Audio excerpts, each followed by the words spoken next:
તાલુકામાં ગ્રામ્ય વિસ્તારમાં ધીમી ધારે વરસાદ શરૂ થતાં ખેડૂતોમાં આનંદની લાગણી પ્રસરી જવા પામી હતી। ચુડા આસપાસના ગ્રામીણ વિસ્તારમાં પણ ધોધમાર વરસાદ ખાબકી રહ્યો છે, ત્યારે વરસાદને લીધે ખેતરોમાં પાણી ભરાયા છે અને ચેકડેમમાં નવા નીરની પધરામણી થઈ છે। સુરેન્દ્રનગર જિલ્લાના ચુડા સહિત ગોરખવાડા, ભૃગુપુર, કારોલ, જોબાડા, મોજીદળ, સેજકબર સહિતના ગામોમાં ધોધમાર વરસાદ વરસ્યો છે।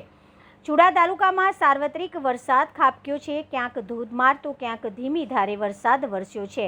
ધીમી ધારે વરસાદથી ખેડૂતોમાં ખુશી જોવા મળી છે અને તેઓ વાવણી લાયક વરસાદથી ખેડૂતોમાં આનંદ છવાયો છે।